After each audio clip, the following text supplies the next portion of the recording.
Hello, എന്തൊക്കെയുണ്ട് വിശേഷം? സുഖല്ലേ? അപ്പോൾ ഫസ്റ്റ് ഓഫ് ഓൾ, കാറിനകത്തിരുന്നാണ് നമ്മുടെ വ്ളോഗിങ്. എന്ത് ചെയ്യാൻ പറ്റും? ഒരു വ്ളോഗറിന്റെ ബുദ്ധിമുട്ടുകളെ ഏ എവിടെ സ്ഥലമില്ലെന്നേ. ഇതാവുമ്പോ ഒച്ചയും ബഹളമൊന്നും ഇല്ലല്ലോ, പിന്നെ റോഡിൽ കൂടെ പോകുന്ന വണ്ടികളുടെ ഒച്ച മാത്രമേ ഉള്ളൂ. ഓക്കെ, അപ്പോൾ വളച്ചുകെട്ടില്ലാതെ നേരെ ടോപ്പിക്കിലേക്ക് വരാം. ഇന്നത്തെ ടോപ്പിക് എന്ന് പറയുന്നത് വളരെയധികം ഗംഭീരമാണ്. അതായത് രണ്ട് കാര്യങ്ങളുണ്ട്. ഈ MMA fighters, UFC fighters, boxers, Muay Thai fighters, ആരായാലും ആയിക്കോട്ടെ, ഇവര് എന്തിനാണ് വെയിറ്റ് കട്ട് ചെയ്യുന്നത്? ടൈറ്റിൽ കണ്ടിരിക്കുമല്ലോ. എന്തിനാണ് വെയിറ്റ് കട്ട് ചെയ്യുന്നത്, എങ്ങനെയാണ് കട്ട് ചെയ്യുന്നത്? അപ്പൊ ആ രണ്ടാമത്തത് എങ്ങനെയാണ് കട്ട് ചെയ്യുന്നത് എന്നുള്ളത് അത് നമ്മൾക്ക് മറ്റൊരു വീഡിയോയിൽ കാണാം. എല്ലാം കൂടെ ഒരുമിച്ച് സംസാരിച്ച് കുളവാക്കണ്ടല്ലോ. ഈ ഒരു വീഡിയോയിൽ നമ്മൾ ഒരുപാട് വളച്ചു നീട്ടത്തില്ല. എപ്പോഴത്തെയും പോലെ നമ്മൾ വളരെ ചുരുക്കി സംസാരിക്കും, പെട്ടെന്ന് തീർക്കും. ഓക്കെ, എന്നാൽ പോയിന്റ് ഉള്ള കാര്യങ്ങൾ പറയും. ചോദ്യം ഇതാണ്: എന്തിനാണ് ഈ ഫൈറ്റേഴ്സ് വെയിറ്റ് കട്ട് ചെയ്യുന്നത്? ഇപ്പൊ ഉദാഹരണത്തിന് ഞാനിവിടെ ഫോട്ടോസ് ഇടുന്നത് ദാഗിസ്ഥാനീസിന്റെ ഫോട്ടോസ് ആണ് ഇടുന്നത്, ഹബീബ് ഇസ്ലാമിന്റെ ഒക്കെ ഫോട്ടോസ് ആണ്. UFC കേസ് പറയുകയാണെങ്കിൽ നിങ്ങൾ ഫാൻസ് ആണെങ്കിൽ നിങ്ങൾക്ക് അറിയാം, ഏറ്റവും ബ്രൂട്ടൽ ആയിട്ടുള്ള വെയിറ്റ് കട്ട്സ് നമ്മൾ നടത്തി കണ്ടിട്ടുള്ളത് ഹബീബ് ഇസ്ലാം ഒക്കെയാണ്. വേറെ ആളുകളും ഉണ്ടാവാം, പക്ഷെ നമ്മൾ അതിന്റെ വീഡിയോസ് ഒക്കെ ഞാൻ ഏറ്റവും കൂടുതൽ ഫോളോ ചെയ്യുന്നത് ദാഗിസ്ഥാനീസിനെയാണ്. അപ്പൊ അങ്ങനെ കണ്ടിട്ടുള്ളത്.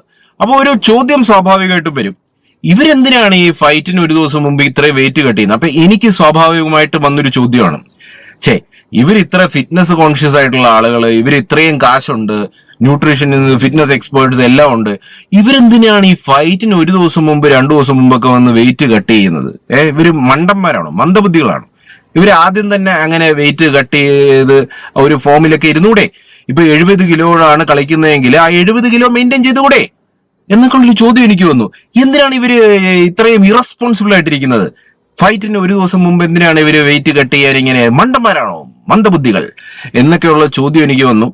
അതിനുള്ള ഉത്തരമാണ് ഞാൻ ഇതിനകത്ത് പറയാൻ പോകുന്നത്. അതായത് ഇപ്പൊ ഉദാഹരണത്തിന് ഹബീബ് 70 കിലോ ആണ്, 70 കിലോയിലാണ് കളിക്കുന്നത്.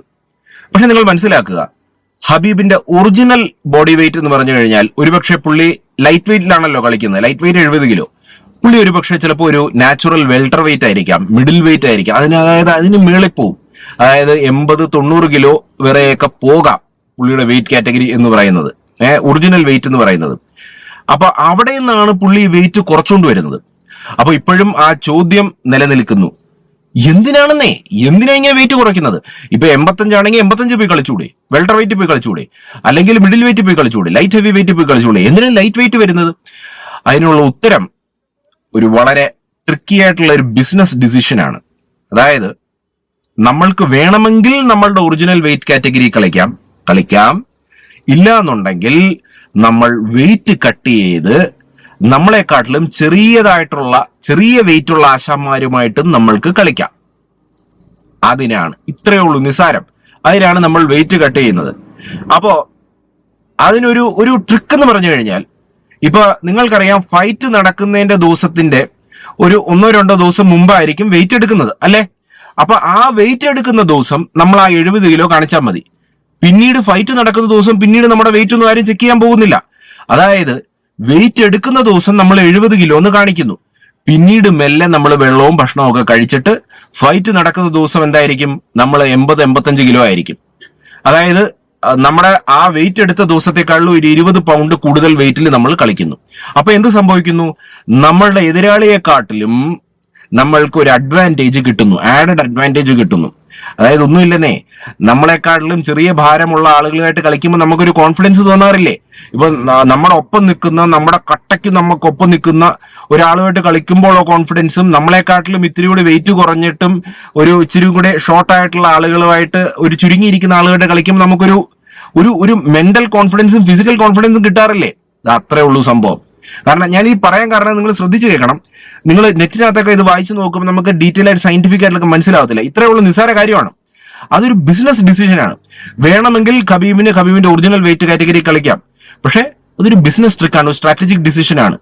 അദ്ദേഹം വെയിറ്റ് കുറച്ച് അദ്ദേഹത്തിന്റെ ആ ഒരു എതിരാളിയുമായിട്ട് അദ്ദേഹം മത്സരിക്കുമ്പോൾ ഒരു ഫിസിക്കൽ ആൻഡ് മെന്റൽ കോൺഫിഡൻസ് കൂടുതലായിട്ട് കിട്ടുന്നു. അഡ്വാൻറ്റേജ് ഉണ്ട്, കോൺഫിഡൻസ് മാത്രമല്ല അഡ്വാൻറ്റേജും ഉണ്ട്. അതിനാണ് ഈ കഷ്ടപ്പെട്ട് ഇവർ ഇത്രയും വെയിറ്റ് കുറയ്ക്കുന്നത്. ഞാൻ പറഞ്ഞ മനസ്സിലാവുന്നുണ്ടോ? അപ്പോ ഇത് എന്താണ് ചെയ്യുന്നതെന്ന് പറഞ്ഞു കഴിഞ്ഞാൽ, ഇവര് ട്രെയിനിങ് ചെയ്യുമ്പോഴും സാധാരണ ദിവസങ്ങളെല്ലാം ഇവരുടെ ഒറിജിനൽ വെയിറ്റിലാണ് നിൽക്കുന്നത്. അപ്പൊ ആ ദാഗസ്ഥാനീസ് എന്ന് പറയുമ്പോൾ, പ്രത്യേകിച്ച് ദാഗസ്ഥാനീസ്, ഫൈറ്റ് നടക്കുന്നതിന് ഒരാഴ്ച മുമ്പൊക്കെയാണ് നിങ്ങൾ വിശ്വസിക്കത്തില്ല, 40 പൗണ്ടോളം ഒക്കെ കുറയ്ക്കുന്നത്. അപ്പൊ ഇവര് ട്രെയിനിങ്ങിൽ അത്രയും അധ്വാനം ഞാൻ കണ്ടിട്ടില്ല. കാരണം ഇവര് ചെറുപ്പം മുതലേ, ഒരു 7-8 വയസ്സ് മുതലേ തുടങ്ങിയ ട്രെയിനിങ് ആണ്. അപ്പൊ ട്രെയിനിങ്ങിന് ഇവർക്ക് വിഷയമില്ല. ഇവർ ഈ വെയിറ്റ് കട്ട് ചെയ്യുമ്പോഴാണ് ഇവർക്ക് ഈ വിഷയം വരുന്നത്. കാരണം 40 പൗണ്ടൊക്കെയാണ് കുറയ്ക്കുന്നത്. ഹബീബിനൊക്കെ നിങ്ങൾ ശ്രദ്ധിച്ചിട്ടുണ്ടാവും, ഹബീബ് ഇസ്ലാമിനൊക്കെ നേരെ ചൊവ്വേ ആ വെയിറ്റ് കട്ട് ചെയ്യുന്ന സമയത്ത് സ്വന്തമായിട്ട് എഴുന്നേറ്റ് നിൽക്കാൻ പോലും പറ്റില്ല, മറ്റുള്ള ആളുകളെ പിടിച്ചാണ് എംപിക്കുന്നത്. അപ്പൊ അങ്ങനെ ഇവരെ എന്തിനാണ് ചെയ്യുന്നതെന്ന് പറഞ്ഞാൽ, ആ വെയിറ്റ് എടുക്കുന്ന ദിവസം ഇവര് കറക്റ്റ് 70 കിലോ ആയിരിക്കണം. പിന്നീട് അത് എടുത്തു കഴിഞ്ഞാൽ പിന്നെ ഇവരെ ആരും മോണിറ്റർ ചെയ്യാനില്ല. ഇവര് പതുക്കെ പോയി വെള്ളം കുടിക്കുന്നു, വാട്ടർ ഇൻടേക്ക് നടത്തുന്നു, പിന്നെ ചെറുതായിട്ട് ഫുഡ് കഴിച്ചു തുടങ്ങുന്നു. ചെറുതായിട്ട് കേട്ടോ, ഇങ്ങനെ ഒറ്റടിക്ക് കഴിക്കത്തില്ല, അതും ഡേഞ്ചറാണ്. ഇത് മൊത്തത്തിൽ പ്രൊസീജിയർ ഡേഞ്ചറാണ്. ഹബീബൊക്കെ ഞാൻ കണ്ടോണ്ട് ഈ വെയിറ്റ് കട്ട് ചെയ്യുന്ന സമയത്ത് വിറയ്ക്കുന്നുണ്ട്, ട്രെമേഴ്സ്. അപ്പൊ അതൊക്കെ കൂടിക്കഴിഞ്ഞാൽ കാർഡിയാക് അറസ്റ്റും മരണമൊക്കെ സംഭവിക്കാം. വളരെ റിസ്ക് ആണ്. അപ്പൊ എന്തിനാണ് ചെയ്യുന്നതെന്ന് പറഞ്ഞാൽ ഈ ഒരു കാര്യത്തിന് വേണ്ടിയിട്ടാണ്. കാരണം അവരുടെ ആ നാച്ചുറൽ ബോഡിയുടെ ഒരു മാജിക് ആണത്. നാച്ചുറൽ വെയിറ്റ് കാറ്റഗറി ഉണ്ടല്ലോ, അതായത് 80-90, അത് നമ്മളൊന്ന് പെട്ടെന്ന് കുറച്ചാലും പിന്നീട് ആ വെയിറ്റ് എടുക്കുന്നതിന് കഴിഞ്ഞിട്ട് ഇവര് വെള്ളവും ഭക്ഷണവും കഴിക്കുമല്ലോ, പെട്ടെന്ന് ബോഡി വീണ്ടും പിക്കപ്പ് ചെയ്യും, വീണ്ടും ആ ബോഡി ആ പഴയ സ്ട്രെങ്തിലേക്ക് തിരിച്ചു പോകും. അപ്പൊ എന്താണെന്ന് പറഞ്ഞാൽ, ഫൈറ്റ് നടക്കുന്ന ദിവസം ഇവർക്ക് ഇവരുടെ എതിരാളിയെക്കാട്ടിലും ഭാരം കൂടുതലായിരിക്കാം, സ്ട്രെങ്ത് കൂടുതലായിരിക്കാം, പിന്നെ ടെക്നിക്ക് ഓൾറെഡി ഉണ്ടല്ലോ. ഇതിനാണ് ഈ ചെയ്യുന്നത്. ഓക്കെ, അപ്പൊ എനിക്ക് തോന്നുന്നു കുറച്ച് ആളുകൾക്ക് ക്ലിക്ക് ആയിട്ടുണ്ടാവും, കുറച്ച് ആളുകൾക്ക് മനസ്സിലായിട്ടുണ്ടാവില്ല. കുഴപ്പമില്ല, നമ്മൾ ഇനിയും വീഡിയോസ് ഇടാം. കാരണം എന്തിന് ചെയ്യുന്നു, ഇനി എങ്ങനെ ചെയ്യുന്നു എന്നുള്ളത് ബാക്കിയുണ്ടല്ലോ, അത് നമുക്ക് ചെയ്യാം. പിന്നെ ഇതല്ലാതെ ഒരു രണ്ടാമത്തെ റീസൺ ഉണ്ട്. ഈ അഡ്വാൻറ്റേജ് അല്ലാതെ രണ്ടാമത്തെ റീസൺ ഉണ്ട്. ഇപ്പൊ ചില കളിക്കാരോട് കമ്പനി പറയും, എതിരാളി പെട്ടെന്ന് പിൻവാങ്ങിയടേ, നിങ്ങൾ പെട്ടെന്ന് നീ ഒന്ന് റെഡിയാവും, ഒരു 5 ദിവസത്തിനുള്ളിൽ റെഡിയായി. ഇപ്പൊ പോൾ ഫെൽഡർ, മാസ്വിഡൽ, ഇവരെല്ലാം വന്നിരുന്നു. പെട്ടെന്ന് നീ റെഡിയാണെന്നുണ്ടെങ്കിൽ നിങ്ങൾക്ക് ക്യാഷ് തരാം. അപ്പൊ ഇവർ ഒരെണ്ണം റെഡിയാവുമ്പോൾ ഇവരുടെ വെയിറ്റ് കാറ്റഗറി മേളിലായിരിക്കുമല്ലോ, അപ്പൊ വെയിറ്റ് കുറയ്ക്കേണ്ടി വരും. അങ്ങനെ ഒരു സാഹചര്യമുണ്ട്. ഓക്കെ, അപ്പൊ മെയിൻലി ആ ഫസ്റ്റ് വൺ ഞാൻ പറഞ്ഞ ആ സംഭവം ഉണ്ടല്ലോ, അതൊരു ഇമ്പോർട്ടന്റ് സ്ട്രാറ്റജിക് ഡിസിഷൻ ആണത്. മനസ്സിലാവുന്നുണ്ടോ? അപ്പൊ ഇപ്പൊ GSP, ഞാൻ ലാസ്റ്റ് ഇത് പറഞ്ഞ അവസാനിപ്പിക്കും. ഇപ്പൊ GSP ഹബീബിന്റെ ഫൈറ്റ് ഒക്കെ വന്ന സമയത്ത് GSP പറയുണ്ടായി, ഹബീബിന്റെ നാച്ചുറൽ വെയിറ്റ് കാറ്റഗറി അതല്ല. അപ്പോ ഹബീബിന് എന്റെ വെയിറ്റിലേക്ക് വന്നുകൂടെ, ഹബീബിന് വെയിറ്റ് കൂട്ടി കളിച്ചുകൂടെ? ഇത് ഹബീബിനോട് ചോദിച്ചു നോക്കി, ഹബീബ് ഒരിക്കലും കളിക്കത്തില്ല. ഹബീബിന് കോൺഫിഡൻസ് വന്നിരിക്കുന്നത് ആ ലൈറ്റ് വെയിറ്റിലാണ്. പുള്ളി വിശ്വസിച്ചിരിക്കുന്നത് ആ ലൈറ്റ് വെയിറ്റ് കളിക്കുമ്പോഴാണ് പുള്ളിക്ക് ഒരു അഡ്വാൻറ്റേജ് കിട്ടുന്നത്. മനസ്സിലാവുന്നുണ്ടോ? കാരണം പുള്ളി ഫൈറ്റ് ദിവസം ഒരു 70 കിലോയ്ക്ക് പകരം ഒരു 80-85 കിലോ ആയിട്ടായിരിക്കും വരുന്നത്. പുള്ളിയുടെ എതിരാളിയോ അപ്പോഴും അവന് മാക്സിമം കൂടിപ്പോയ ഒരു 70-72 കിലോ ഒക്കെ ആയിരിക്കും. അപ്പൊ അഡ്വാൻറ്റേജ് കിട്ടുവാണ്, ഭാരക്കുറവുള്ളതാണ്, അഡ്വാൻറ്റേജ് കിട്ടുവാണ്. ഹബീബിനോട് ചോദിച്ചാൽ മതി. ഹബീബിനോട് ചോദിച്ചിട്ടുണ്ട് കിങ് കോങ്ങുമായിട്ട് കളിക്കുമെന്ന്. ഹബീബ് പറഞ്ഞ് കിങ് കോങ്ങുമായിട്ട് കളിക്കും. കിങ് കോങ്ങിന് ആ വെയിറ്റ് എടുക്കാൻ പറ്റുമോ? 70 കിലോ വെയിറ്റ് ഉണ്ടാക്കി കഴിഞ്ഞാൽ ഞാൻ കളിക്കാം. ഹബീബ് കിങ് കോങ് എന്റെ വെയിറ്റ് കാറ്റഗറി വേണമെങ്കിൽ കളിക്കാം. അപ്പം സംഭവം ഇത്തിരി സീരിയസ് ആയതുകൊണ്ട് ഞാൻ ഇത്തിരി ഒച്ച വെച്ച് സംസാരിക്കുന്നത്. ഓക്കെ, വളരെ ഒരു ഇൻട്രസ്റ്റിംഗ് ടോപ്പിക്കാണ്, ആരും അങ്ങനെ എടുക്കാത്ത ടോപ്പിക്കാണ്. ഈവൻ ഹിന്ദിയിൽ പോലും നാഷണൽ യൂട്യൂബ് ചാനൽസിൽ പോലും ഈ ഒരു ടോപ്പിക് ഡിസ്കസ് ചെയ്തിട്ടില്ല. ഓക്കെ, അപ്പം ഞാനിത് നേരിട്ട് കണ്ട സംഭവമാണ്. നമ്മള് UFC-ലൊന്നും പോയിട്ടില്ല, പക്ഷേ ഇന്ത്യയിൽ തന്നെ ഏറ്റവും വലിയ മാട്രിക്സ് ഫൈറ്റ് നൈറ്റ്, അതിനകത്ത് പോയപ്പോൾ നമ്മൾ ഫൈറ്റേഴ്സിന്റെ ഈ വെയിറ്റ് കട്ടിങ്ങും കാര്യങ്ങളൊക്കെ വളരെ അടുത്തുനിന്ന് കണ്ടതാണ്. അപ്പൊ അതിന്റെ ചെറിയൊരു നോളജ് ഷെയർ ചെയ്തു. വീഡിയോ ഇച്ചിരി ദീർഘമായി പോയി.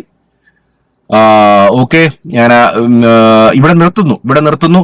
നിങ്ങളുടെ വിലയേറിയ കമന്റുകൾ രേഖപ്പെടുത്തുക. നിങ്ങളുടെ അറിവും ഇതിനെപ്പറ്റി എന്തെങ്കിലും നിങ്ങൾക്ക് അറിയാമെങ്കിൽ അതിൽ നിങ്ങൾ കമന്റ് ചെയ്യുക. Bye guys, take care. Subscribe ചെയ്യുക, ഫോളോ ചെയ്യുക, സപ്പോർട്ട് ചെയ്യുക ഗൈസ്. ബൈ.